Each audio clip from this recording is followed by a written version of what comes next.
Hello, welcome back to some more reading. We are getting into the Christmas spirit here, middle of December in 1980. Let's get started.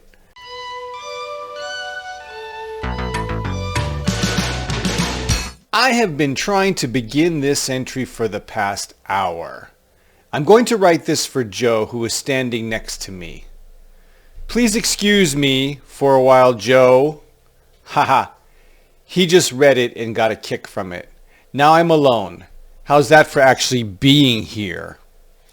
As I was saying, part of the reason I can't get this entry on the road is because I was reading some other past entries. I got the impression that I'm not really the great describer as I make myself out to be. Oh well, I have already decided no matter how important this log is to me, I won't let it govern my life and get me upset. A thought just came to me. Can you, whoever is reading now, understand why this book has such an effect on me? I don't think you get the impression. Well, it's 'cause, well, it does, so I'll leave it at that. I have another thought. This idea is sort of a repeat of what I have tried to explain before.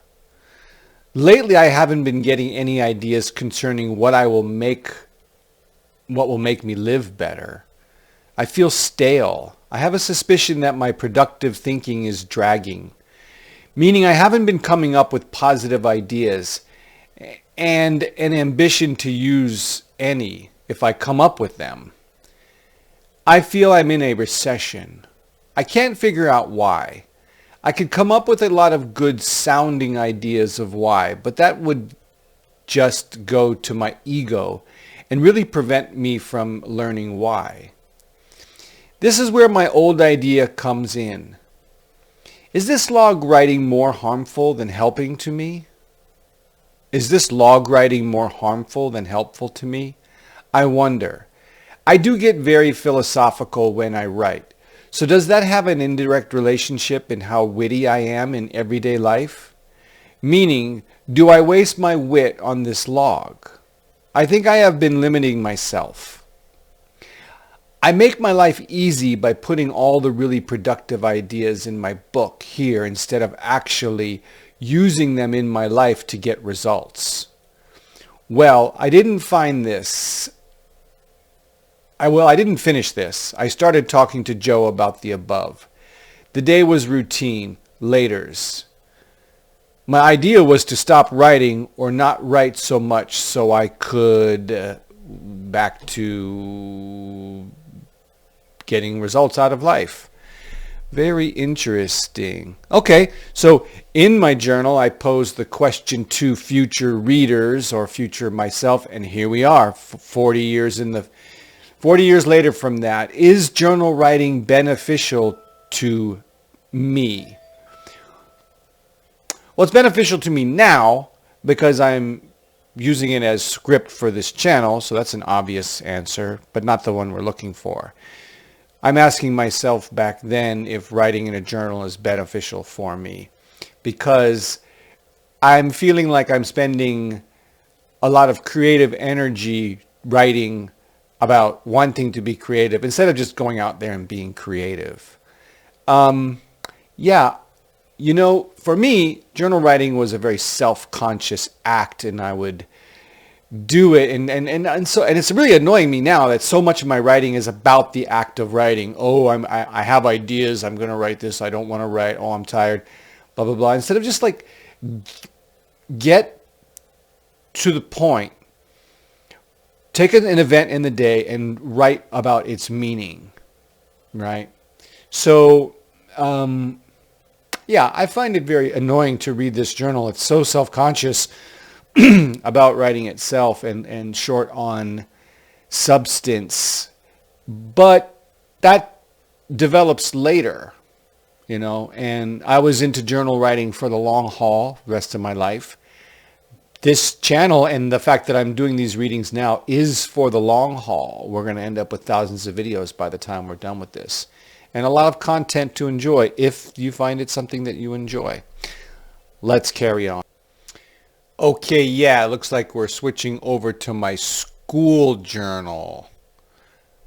Right. So we're going to backtrack a day and then get ahead of ourselves a few a days on these minimalistic school journal entries. December 16th, 1980. Oops, I spent the time talking. December 17th, 1980.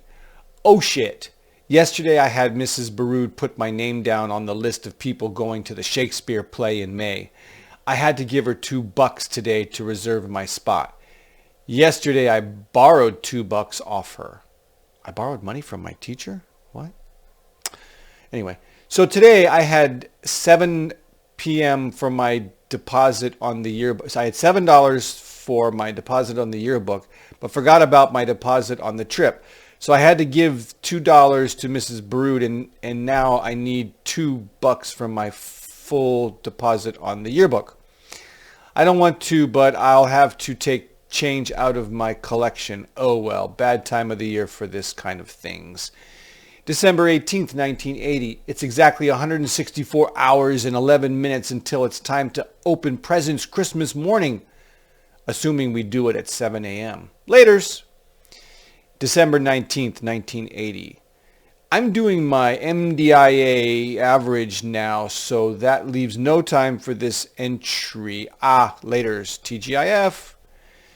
December 22nd, 1980. Taking our Julius Caesar tests now. December 23rd, 1980. Taking the test. And then between there and the next entry is Christmas and New Year's. It's almost a full week later. January 5th, 1981. Hi. Since I've made it sort of obvious already that I am not putting much effort into this school journal, I'll just do stuff like that. And so I did it again. Hi. January 8th, 1981. Yesterday was a snow day. Today I'm really pissed off. I failed a super easy math quiz. January 9th, 1981. Hi. All right. We're back to regular journal writing, my personal one. And it's December 18th, 1980, 9:35 p.m. and a Thursday.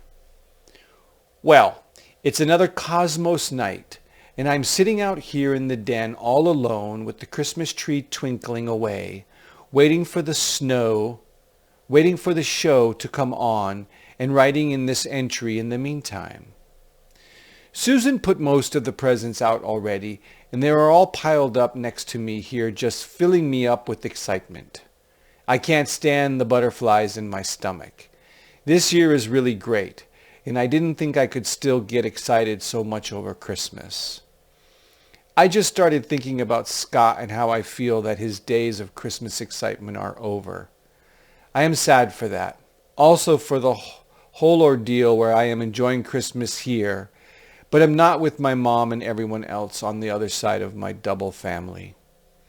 Today I got home from school, ate lunch, did dishes, was going to then work out, but rode Dan's bike in the snow, then worked out, had a snack, took a bath, wrote book review, talked with parents in the den, writing now. That's all I have to say. Bye. Oh, let me pause there for a second and talk about this. That's exactly what I was saying. The kind of entry that I like to read, and I am inspired to write now as I continue my journal writing. But that's it. I set the scene. I'm all by myself, sitting in the den. Got next to the Christmas tree. The lights are twinkling. There's a stack of presents ready to go. I'm watching my favorite TV series, Cosmos. And boy, that really puts me back in that vibe. And I'm noting how at 15 years old, I'm still really excited about Christmas. Yeah, that's the kind of journal entry that I love. And I'd love to hear other people write too. It's a relatable story for anybody. And that's the goal of journal writing, is to really capture moments that can take you back there better than a photograph. That's what it is. It's personally writing a photograph. Okay, let's go on.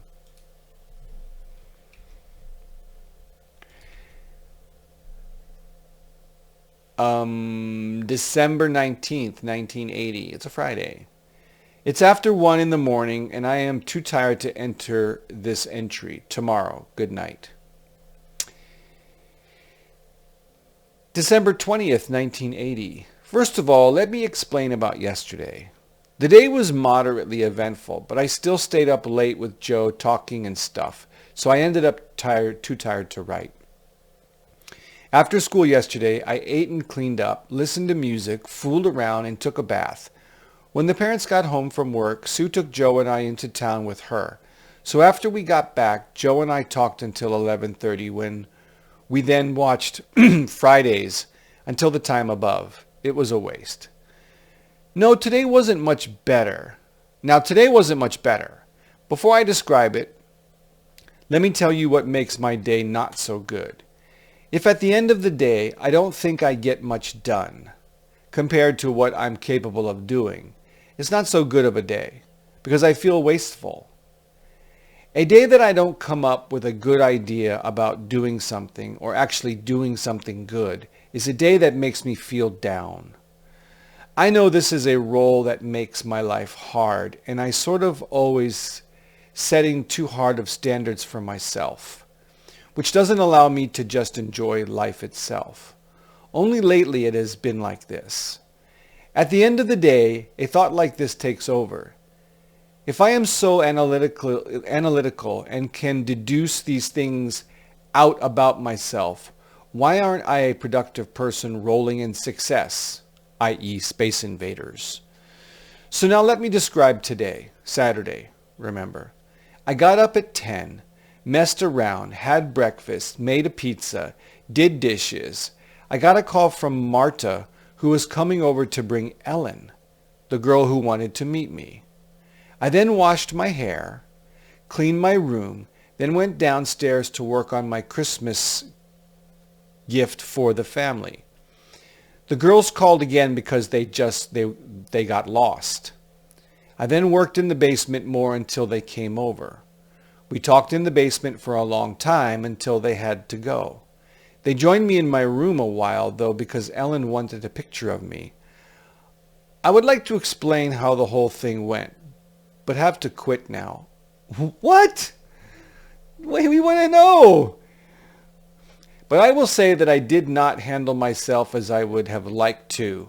I thought I was a jerk, actually. Yet they still were passing the small compliments to me, which should stop making me worry. I don't know if I will yet go for it or not. I don't know. I then finished up in the basement, cleaned up, fussed around in the kitchen, had supper, fussed around more. Am writing now, I'm quitting now. P.S. I'm making a magazine holder for the family. Laters. Okay, well, damn. These last couple entries are all about being productive and doing something with life, and then it ends with a perfect example of not doing that.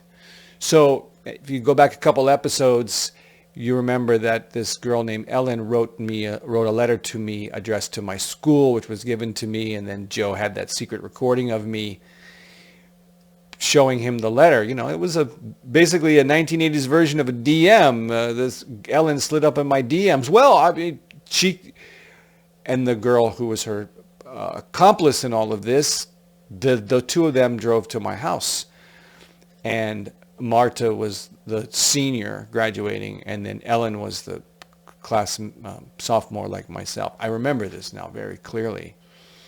Well, what went down is nothing. We just kind of blah, blah, blah talked, and basically if fooling around or getting laid was what I wanted to do at the time, that was a perfect opportunity. You know, they were dropping compliments and being very forward, and I wasn't going for it. And here's why.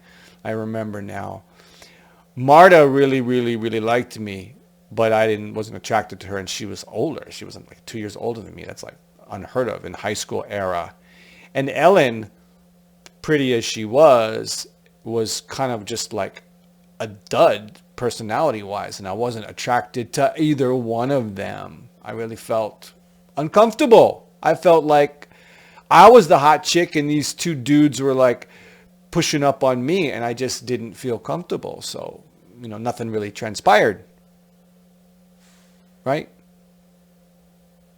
How is that relevant to journal writing and what you learn from journal writing? Well, I haven't changed, really. That's what this is telling me. I still live my days wondering how I'm going to be productive in that very day. What at the end of the day is going to be my hallmark to achievement? Something small? Did I build something? Did I fix something? Did I meet somebody? Did I say something nice? Did I think something good? I'm still obsessed with a productivity mindset. And I can see that really clearly now that I was that way at a young age, and it hasn't changed. Is this something I want to change? Yeah, absolutely. Because sometimes you can get yourself worked up if you're obsessed about achieving something and you're missing out on an opportunity in the moment that may have been more enjoyable. Right? I think that's the theme of all this. We'll come back to that later. Thanks for listening to the read. I hope you got something from it. I really do. And write your own journal entries. We want to read them. We want to hear them someday.